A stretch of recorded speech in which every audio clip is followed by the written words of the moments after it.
오늘은 빌립보서 말씀 계속 이어집니다. 빌립보서는 짧은 말씀이지만 사실은 그 깊이가 되게 좀 깊은 말씀들이에요.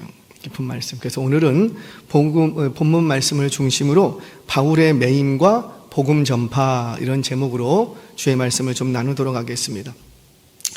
빌립보서는 사실 짧은 서신이지만 해석하기 어려운 부분들이 좀 있습니다. 그 중에 대표적인 본문이 오늘 우리가 다룰 본문이에요. 이게 그냥 쑥 지나가면은 쉽게 지나갈 수도 있지만 이게 조금만 생각하면 굉장히 해석이 어려운 부분이에요. 이 해석을 잘 하시는 분들은 정말 성경에 깊이가 있고 안목이 있으신 분이에요. 자, 여러분, 제가 한번 질문해 볼게요. 여러분, 복음을 전파한다는 명분으로 전도하고 복음을 전한다라는 명문으로 투기와 분쟁, 누군가를 더 괴롭혀야 하려고 하는 목적, 순수하지 못한 의도, 다툼으로, 그러니까 시기와 질투로 복음을 전한다면 그게 옳은 거예요, 틀린 거예요? 들려요? 옳아요? 이게 해석이 쉽지가 않아요. 분명히 항상 지난번에도 말씀드렸지만 성경 전반에 흐르는 진리가 있습니다. 성경 전반에 흐르는 진리와 본문이 충돌을 일으키면 그 부분은 다시 해석을 해야 되는 거예요. 우리는 분명히 뭐라 그랬어요? 틀려요. 그렇게 생각이 돼요. 막 싸우면서 복음 전하면 돼요?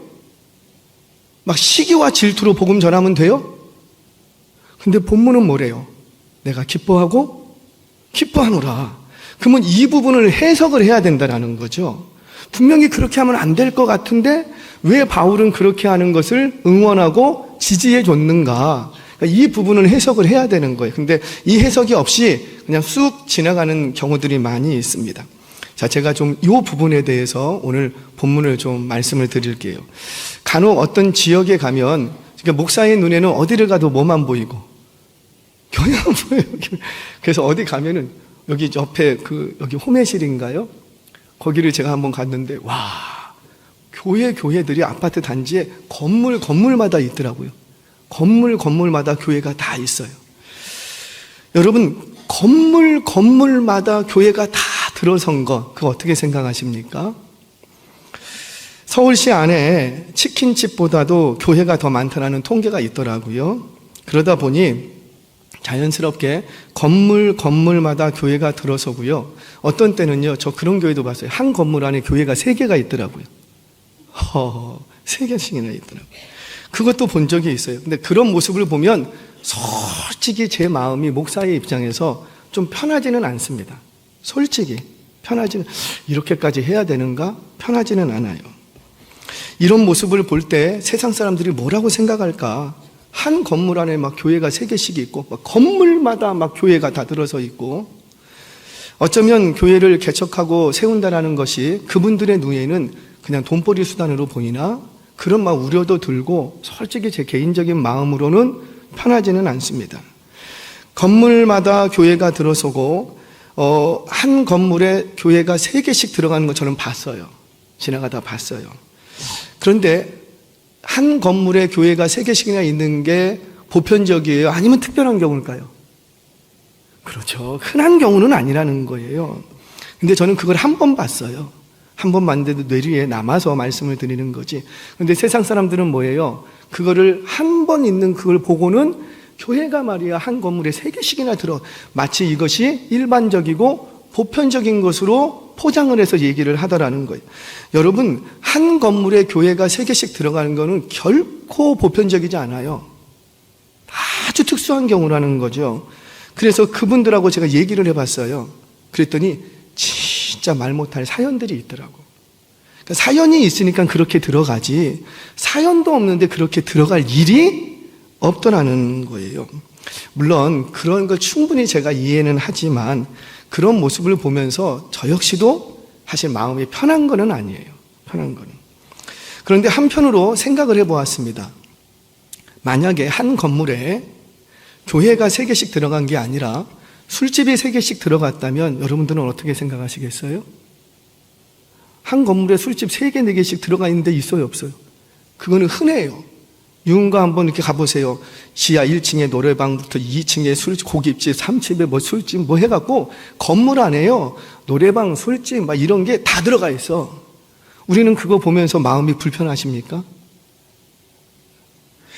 한 경우에 건물에 1층에 영어학원, 2층에 영어 수학학원, 3층에 국어 영어 수학학원, 그런 건물들이 있어요, 없어요? 학원가 가면 질비해요. 그럼 그거를 보면서 우리는 얼굴을 찌푸리나요? 아니면 어디를 보내야 될까 고민을 하나요? 그래서 제가 좀 생각을 좀 바꿨습니다. 아, 그래. 우리 동네에 술집이 늘어나는 것보다는 훨씬 낫겠다. 교회가 늘어나는 게 낫지. 건물마다 교회가 들어서는 것을 볼 때 세상 사람들이 뭐라고 생각할까가 아니라 하나님이 이 광경을 보신다면 어떻게 생각을 하실까? 조금 관점을 좀 바꿔봤어요. 그랬더니 좀 다른 답변이 나오더라는 거예요. 제 속에서. 교회를 이렇게 들여다보면 뭐 교회가 교파도 많고 교단도 많죠. 많이 있어요. 이것을 두고 세상 사람들은 교회를 비방합니다. 교회를 조금 아시는 분들은 교회가 하나 되지 못하고 다 자기 주장만 하면서 교파를 나누고 교단을 자꾸 세워간다고. 저 역시도 그 얘기를 들으면 그 부분에 대해서 어느 정도 인정이 돼요. 완전히 틀린 말은 아니기 때문에 인정이 돼요. 그러나 제가 인정한다고 해서 그분들의 생각이 옳다는 건 아니에요. 그냥 인정만 될 뿐이지 이해가 되고 그렇다고 제가 그분들의 생각을 지지하거나 옳다고 얘기하지는 않습니다. 그러니까 이때 필요한 것이 전제를 바꿔야 된다는 거예요. 여러분, 전제가 잘못되면 질문도 잘못됩니다. 그러니까 질문이 잘못되면 답변도 잘못된 답변이 나오는 거예요. 그래서 건강하고 옳은 답변을 얻으려면 뭐가 좋아야 될까요? 그러니까 전제가 좋아요. 출발이 좋아야 돼요. 그래서 어떤 질문을 받았을 때 이게 난해하고 어려우면 뭔가 성경이 말하는 전제와 성경이 말하는 진리와 부딪히면 전제를 바꿔야지 돼. 그러니까 전제가 잘못됐기 때문에 다른 답변이 나오는 경우들이 많다는 거예요. 여러분, 우리 이 지역에 우리 삼동만 볼게요. 우리 지역에 교회가 우리 교회 하나만 있으면 좋겠어요? 여러 개의 교회가 있으면 좋겠어요? 이해가 되시나요? 우리 교회가 이 지역에서 우리 교회라면 누워서 침 뱉을까봐 그냥 한 교회가 한 지역에 한 교회만 있으면 결과적으로 건강하지 못합니다. 우리 카톨릭 같은 경우는 한 지역에 한 교회만 있죠. 자기들은 전 세계가 한 교회다. 그래서 그것이 건강한가? 저는 그렇게 보지 않습니다. 물론 한 교회만 있으면 이 지역에 우리 교회밖에 없어. 그러면 복음 전파에 열심을 낼까요? 안 낼까요? 낼 필요도 없는 거예요. 왜? 그냥 신앙을 갖고 싶으면 다 어디로 올 거니까. 그렇죠. 여기로 올 거니까. 왜 그럴까요? 우리밖에 없어. 우리밖에. 선택의 여지가 없는 거예요. 내가 구원에 관심이 있고 영적인 부분에 관심이 있고 신앙에 관심이 있다면 선택의 여지가 없어. 그렇게 되면 옳고 그름 판단력이 사라져버리는 거예요. 단언하건대 그 교회는 게으르고 나태하고 타락하게 될 거예요. 그런데 다른 교회들이 주변에 막 들어와. 맨 처음에는 교회가 하나밖에 없었는데 그래갖고 그냥 막 신나게 전도했는데 전도가 된다는 소문을 듣고 막 여기저기서 교회들이 막 들어와. 그리고 여기저기서 막 전도지를 나눠줍니다. 그러면 우리는 어떻게 해야 될까요? 다른 교회에서 열심히 하니까 우리는 안 해도 되지. 그래요? 아니라는 거죠. 다른 교회에서 전도를 한다면 저 교회 저렇게 전도하네? 그럼 우리는 이렇게 해야지. 우리는 더 해야지. 이런 마음이 드는 게 정상이라는 거죠. 바울이 오늘 말하고 싶은 내용이 바로 그겁니다. 자신이 감옥에 갇혀있는 틈을 타서 바울이 굉장히 그 시대에 유명했거든요. 12제자들을 제쳐놓고 굉장히 유명했어요. 가는 곳마다 바울의 이야기밖에 없어. 성경도 복음이 전파될 때 제자들의 이야기 별로 있어요, 없어요? 온통 누구의 얘기만 있어요? 바울의 얘기밖에 없어. 그러니까 바울의 명성이 굉장히 자자했습니다. 그런데 그 바울이 감옥에 갇히게 되는 거예요. 그러면서 감옥에 갇히게 된 틈을 타서 또 다른 누군가가 우리도 좀 명성을 얻어보자 라는 마음에서 바울을 시기하고 바울을 경쟁자 삼았던 자들이 있었는데 이들이 바울이 얻는 틈을 타서 열심히 복음을 막 전하고 다니는 거예요. 이 부분에 대해서 바울은 어떻게 생각했다고요? 기쁘게 생각했더라고요. 기쁘게. 저는 내심 우리 이 지역의 모든 교회가 서로 지지 않으려고라도 전도했으면 좋겠어요. 우리 교회가 저는 꼭 여러분 우리 교회는 전도 나갈 때 무슨 조끼 입고 노랑 조끼 꼭 입고 나가세요. 교구별로 하실 때도 노랑 조끼, 교구에서 하실 때도 노랑 조끼, 전도에도 노랑 조끼, 교육부서에 전도할 때도 노랑 조끼. 왜요? 내가 보이는 게 아니고 누가 보이고? 교회. 은혜교회. 제가 얼마나 한 번도 일전에도 말씀을 드렸죠. 얼마나 기쁜지. 왜 너네 교회는 매일 해? 그거 당연한 건데. 사실 나는 매일 하지 않잖아요. 일주일에 한 번, 두 번만 하지만 사람들이 볼 때는 은혜교회는 매일 하는 것처럼 온통 노랑 조끼만 보여. 그런데 우리가 그렇게 함으로 옆에 있던 교회, 느슨했던 교회, 우리는 전도할 줄 몰라 막 그랬던 교회라도 야, 저 교회 저렇게 하는데 우리도 좀 해야 되겠다. 이런 마음들이 우리 이 지역에 불같이 일어나기를 저는 기도합니다. 그래서 우리 교회가 전도의 거점되는 교회가 돼야 돼요. 할렐루야. 누가 뭐래도 그 자리를 저는 내주고 싶지 않아요. 우리가 1등 했다 그 말이 아니라 전도의 거점. 그래서 우리 교회가 전도하는 어떤 이게 문화지요. 아, 이렇게도 전도하고 저렇게도 전도하고 이렇게도 하는구나. 그 모습을 보고 어떤 주변에 있던 교회들도 우리도 그렇게 한번 해보자. 할렐루야. 이런 마음들이 일어나야 된다는 거죠. 이런 마음들이. 물론 서로 교인을 뺏어가려고 하는 식의 전도는 안 되지요. 하지만 각 교회마다 예수 그리스도를 전하고 교회로 초청해서 이 지역에 믿는 자의 수가 점점 더해 간다면 우리는 기쁘게 받아들여야 될 줄로 믿습니다. 저 교회가 더 열심히 해? 그러면 야, 우리는 더 하자. 할렐루야. 왜 그렇게 해야 될까요? 이게 바로 하나님의 지혜예요. 하나님의 구원 계획을 우리는 다 알 수 없어요. 이것만 옳다고 생각했지만 하나님의 지혜는 너무나도 무궁무진한 거예요. 전도의 현장에 오래 있다 보면 현장에 오래 있다 이걸 체감합니다. 이런 거 있죠. 제가 매일같이 갔어요. 그런데 이분이 문도 안 열어줘. 근데 다른 분이 가서 똑똑 두드니까 문을 열어주네. 어떤 분들은요, 저 사람 전도할 때 제가 가서 막 전도하는데도 안 돼. 꼼짝도 안 해. 그런데 어느 날 누가 가서 교회 오세요. 그러니까는 그리고 오시는 경우도 있어요, 없어요? 숱하게 많아요. 숱하게 많아요.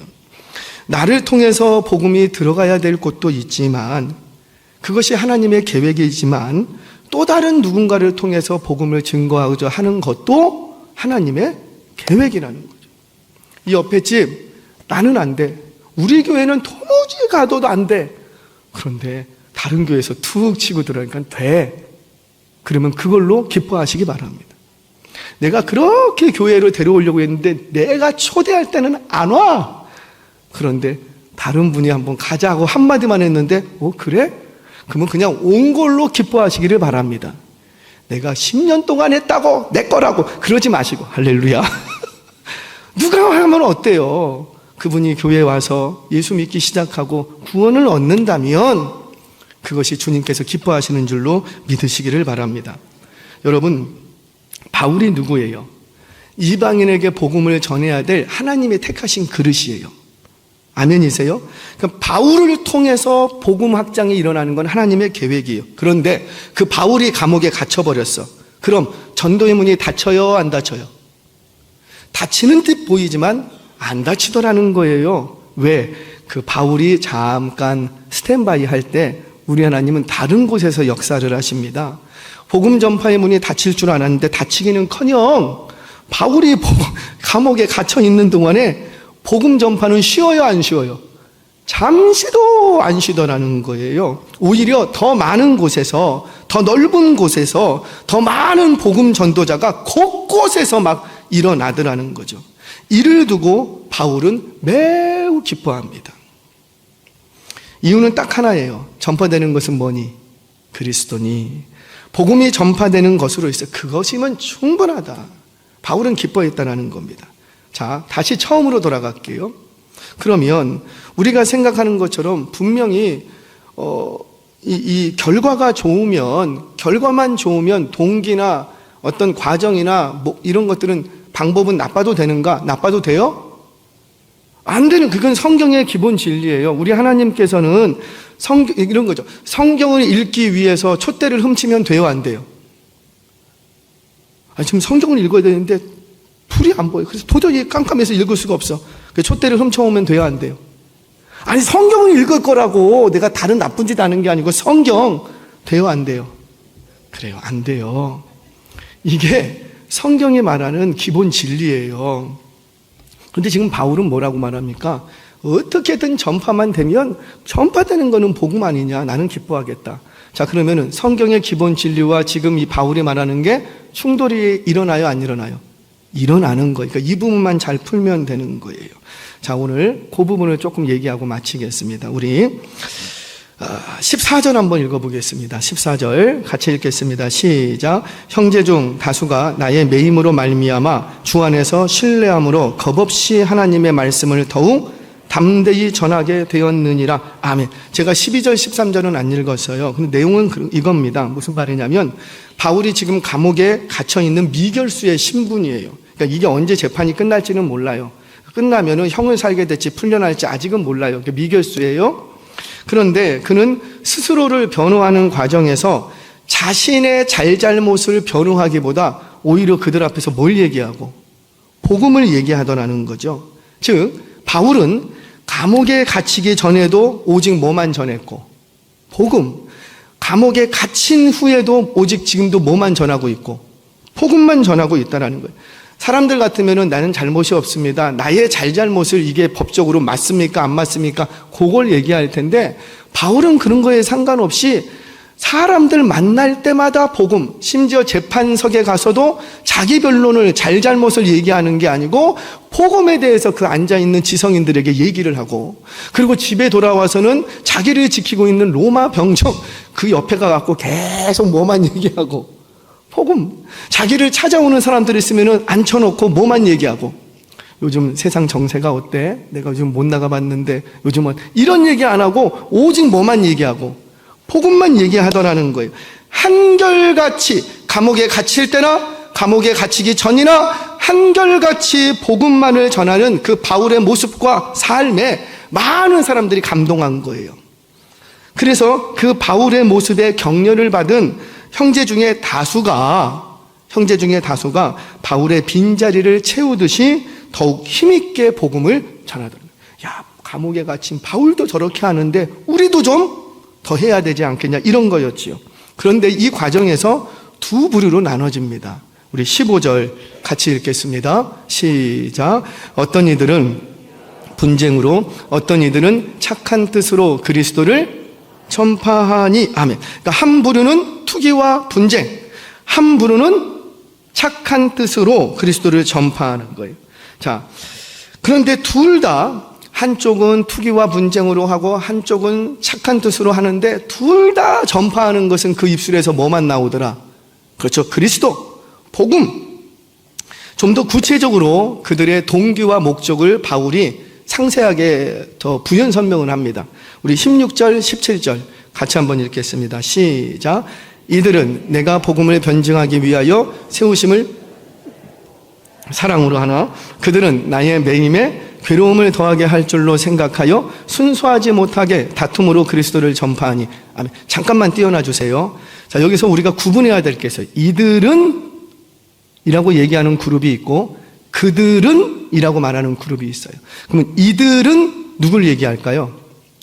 바로 앞에 15절에서 착한 뜻으로 그리스도를 전파하나니 이들은 내가 복음을 전증하기 위하여 세우심을 받은 줄 알고 사랑으로 한다.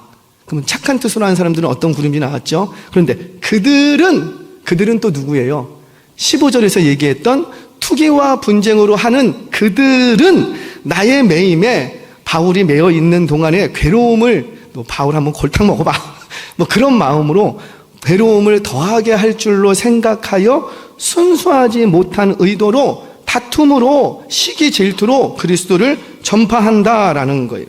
자, 여기서 착한 뜻으로 복음을 전파하는 그들의 동기가 뭐에서 시작됐다? 사랑으로 한다는 거예요. 누구를 사랑하는 거예요? 바울을.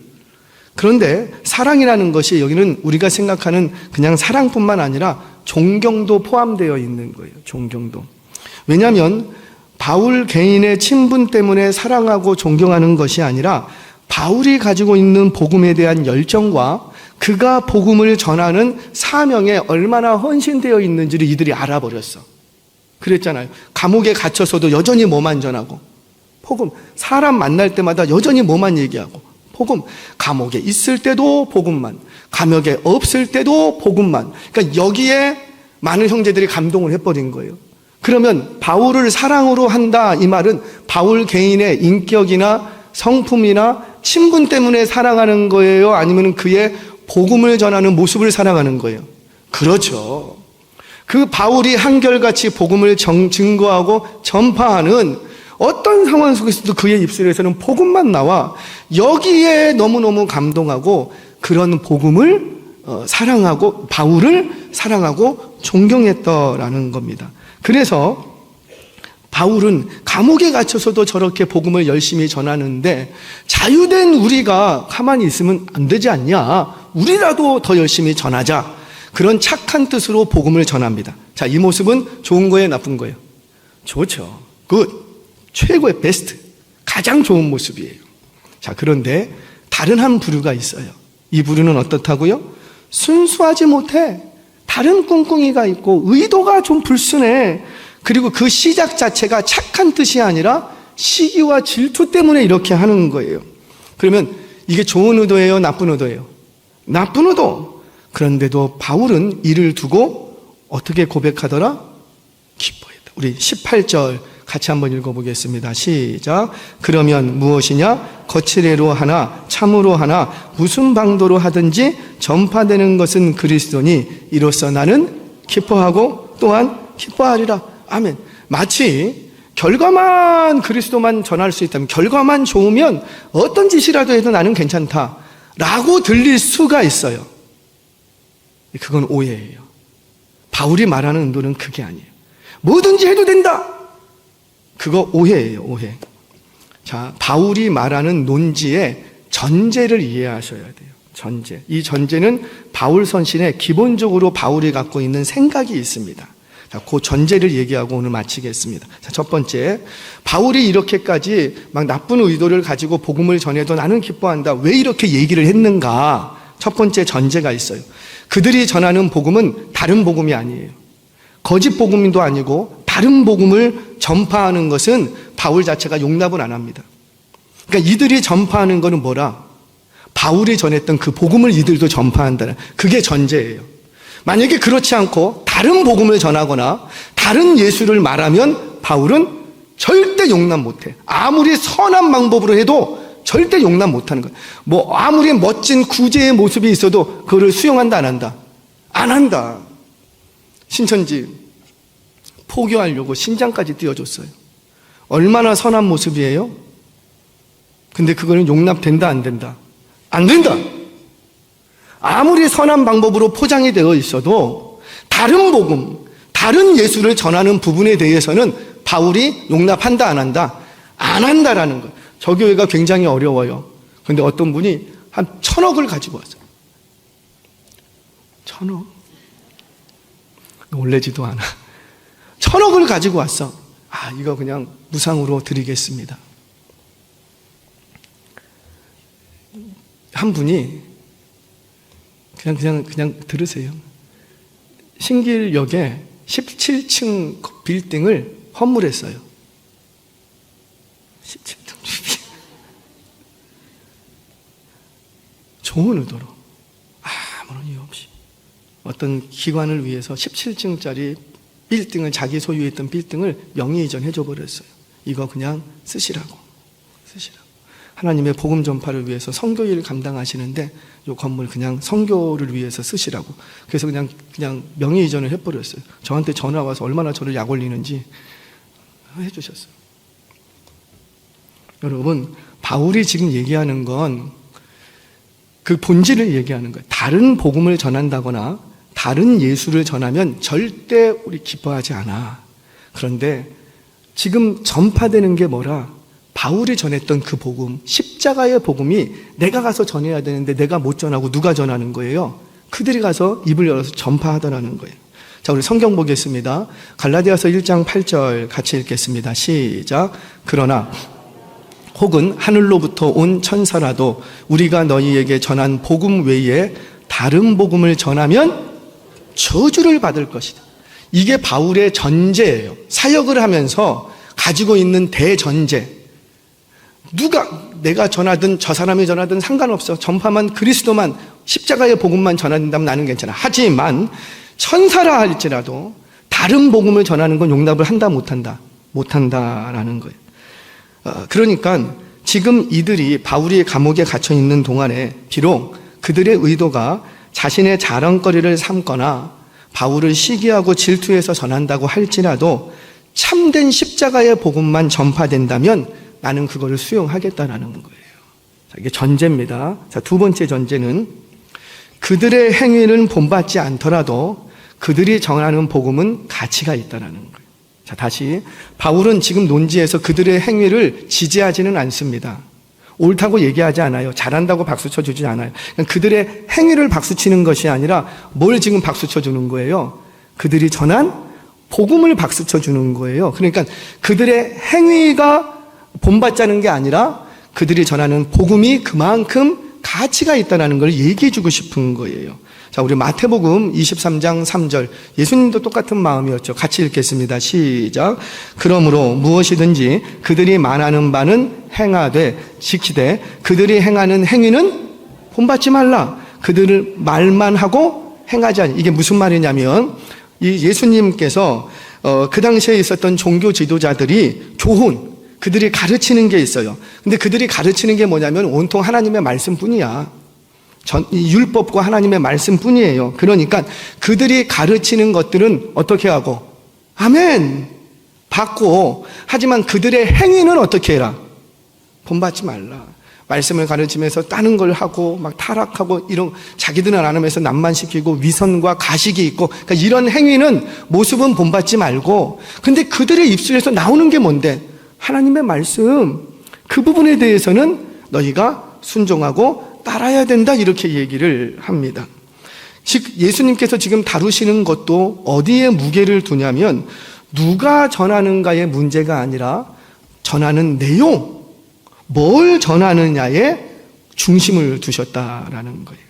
자, 첫 번째는 뭐였어요? 그 다른 복음, 예수 외에는 전하는 것을 거부합니다. 또 두 번째는 그들의 행위는 본받지 않더라도 그들이 전하는 복음은 가치가 있다는 거죠. 자, 세 번째는 우리 인간의 죄인의 한계성을 바울은 이해하고 있는 거예요. 우리의 한계성. 우리도 봉사 열심히 합니다. 헌신도 많이 합니다. 처음에는 순수한 마음으로 했어요. 근데 그게 1년, 2년, 10년, 20년 지나면 어때요? 여전히 순수합니까? 물론 우리 교회는 순수해요. 할렐루야. 이건 맞습니다. 제가 여러 교회를 이렇게 좀 대화도 해보고 만나보는데, 경험해봤는데 우리 교회만큼 이렇게 순수하게 해주시는 분들은 없어요. 솔직한 마음입니다. 정말입니다. 그러니까 제가 얘기하는 거를 나에게 이렇게 얘기하지 마시고 자, 우리가 대체적으로 그런다는 거죠. 대체적으로 한국 교회의 풍토가 처음에는 순수한 마음으로 시작했으나 그것이 오래되면서 나도 모르게 변질되는 경우들이 많다라는 거예요. 이건 뭐냐면 그분이 나쁜 게 아니라 그분의 한계성이, 죄인의 한계성이에요. 그래서 우리는 날마다 나의 자리를 또 점검하고, 심지어 어떤 교회에서는 봉사를요 몇 년 단위로 교체를 시켜요. 일부러 잘하던 잘못하던. 왜냐하면 그분을 보호하기 위해서. 그분이 이걸 잘해요. 그러니까 이분이 계속 여기 있었으면 좋아, 교회적으로는 좋아요, 안정되고. 그런데 그분의 영혼을 위해서 의도적으로 로테이션을 시켜버려요. 그것도 저는 어떤 면에서는 좋기도 하겠다, 필요도 하겠다. 그러니까 교회로서는 손해가 되지만 그 영혼을 생각한다면 오히려 그게 더 유익할 수도 있다는 거죠. 바울은 이 죄인의 한계성을 인식하고 있습니다. 바울도 복음을 전하다가 기도 많이 하는 바울이지만 실수한 적이 있을까요, 없을까요? 어떻게 알아요?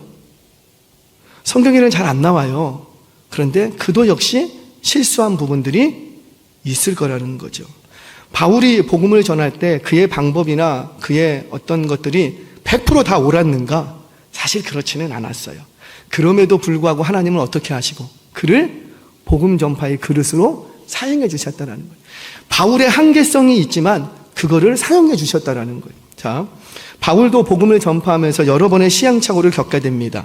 복음 전도자로 그 시행착오를 통해서 조금 더 성숙한 복음 전도자로 세워지고 있었다는 것을 바울 스스로가 너무나도 잘 알고 있는 거예요. 우리 한 가지만 확실한 게 알잖아요. 선교 초기예요, 초기. 선교 초기에 바나바와 심하게 다투고 헤어져 버립니다. 와, 어떻게 그렇게, 바울과 바나바가 어떤 관계인데, 이거는 싸울 수도 없을 뿐더러 나이 차이도 나고 결론 차이도 나고 바울을 선교지까지 끌고 가줬던 사람이 바나바예요.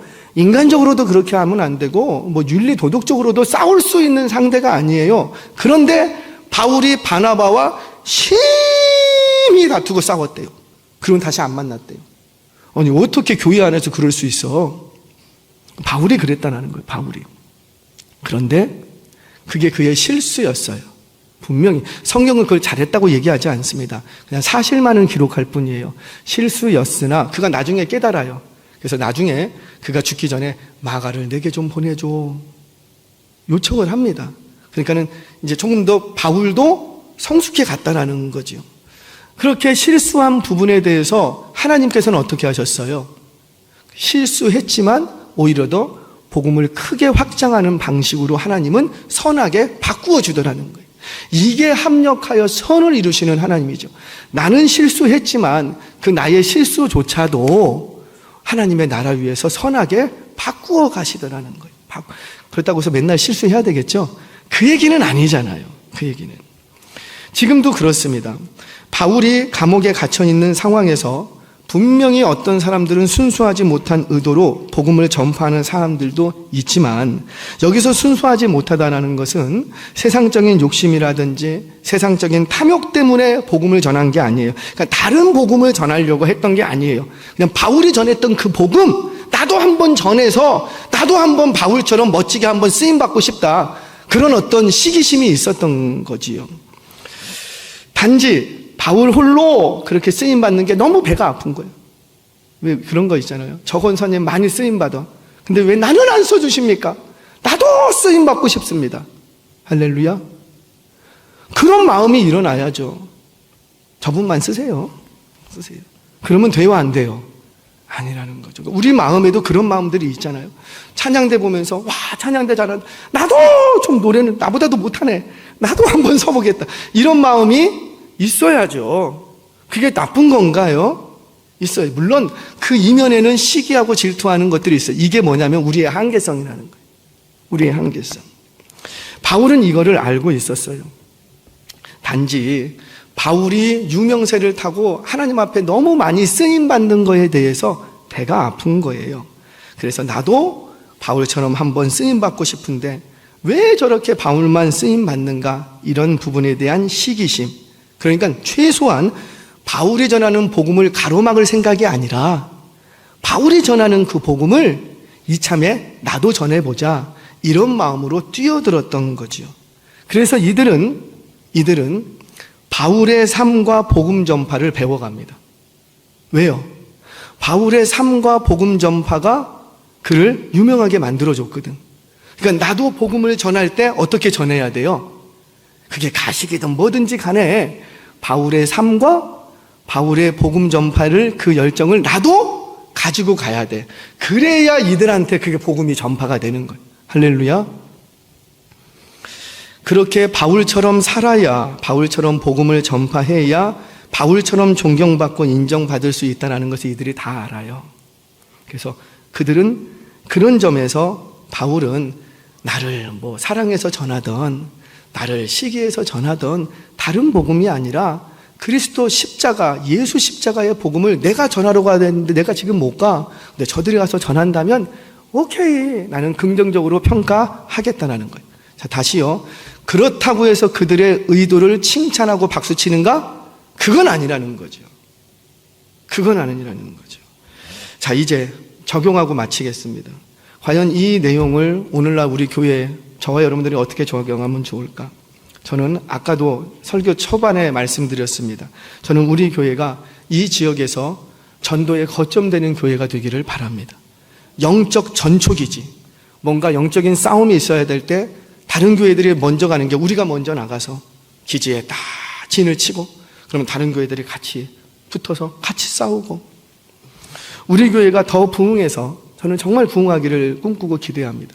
부흥해서 다른 이유가 아니라 선교지와 우리 지역을 연결하는 허브 역할을 하고 교회와 교회를 연결해 줄 수 있는 허브 역할을 할 수 있는 뭔가 개척을 하고 뭐 할 때 비빌 언덕이 되어줄 수 있는 그런 허브로서의 어떤 이런 사명들을 감당하기를 저는 개인적으로 기도하고 있습니다.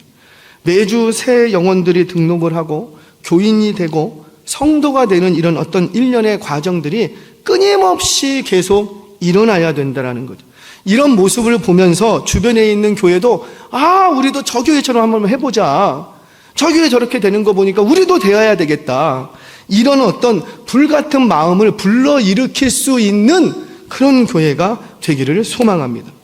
혹여나 주변의 교회가 우리보다 더 열심을 내고 하나님의 은혜를 받아서 더 큰 교회로 부흥한다 할지라도 그것으로 인하여서 그 복음이 이 지역에 물들어 간다면 우리는 얼마든지 기뻐할 수 있어야 된다는, 기뻐할 수 있어야 된다. 저는 그래서 이 지역의 교회들이 더 많아졌으면 좋겠어요. 더 많아졌죠. 물론 건강하고 좋은 교회들이 많아져야 되겠죠. 이단스럽고 뭐 그런 교회들이 더 들어오면 안 되겠죠. 그러려면 먼저 우리 안에서 서로가 내가 먼저 전도할 거야. 내가 먼저 작정할 거야. 내가 먼저 기도하러 갈 거야. 이런 마음이 우리 안에서 일어나기를 바랍니다. 저분이 하시는데 뭐 나까지, 저분이 기도하는데 뭐 나까지, 저분이 작정하시는데 뭐 나까지 라는 생각하지 마시고 저분도 작정했어? 아니 저분도 하시네? 그러면 나도 해야지. 할렐루야. 이런 마음이 우리 안에서 먼저 일어나야 된다는 거죠. 일어난다. 저는 이제 이쪽 이 지하철 아니 전철 그 중앙 저는 지역 이름도 아직도 몰라요. 뭐예요? 중앙역인가요?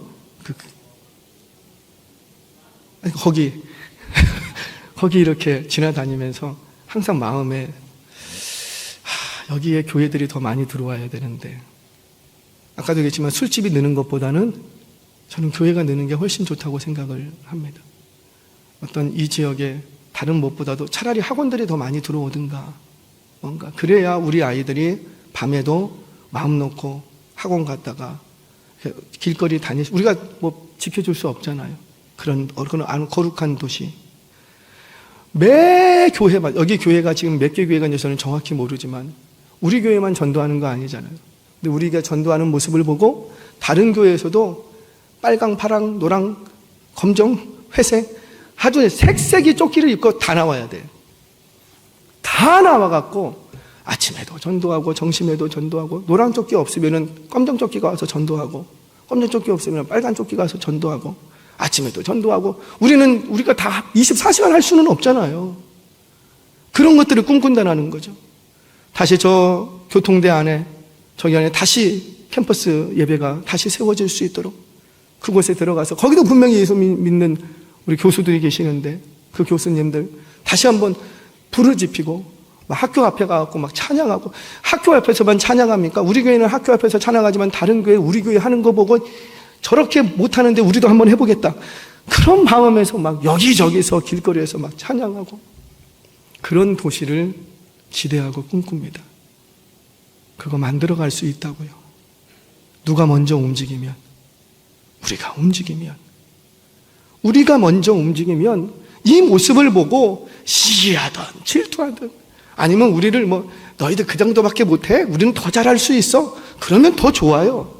그렇게 해서 이 지역이 날마다 복음이 흘러나오고 찬양이 흘러나오고 여기저기서 우리 교회만 금요일날 기도하는 게 아니라 저는 정말 죄송합니다.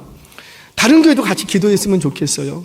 근데 우리 교회로 오면은 막 교인 뺏어간다고 얘기할 거. 그러면 한 공간 정해놓고 지역적으로 금요일마다 좀 규모가 작은 교회들 스스로 하실 수 없다면 우리 같이 하자고. 제가 이상한가?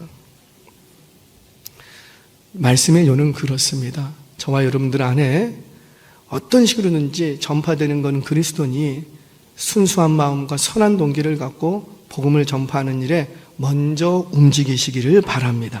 그렇게 하면 그들을 통해서 하나님은 또 다른 멋진 일들을 계획하시고 준비해 가실 줄로 믿습니다. 저와 우리 교회가 복음 전파에 크게 쓰임 받을 수 있는 우리 교회와 저와 여러분 되시기를 주의 이름으로 축원합니다.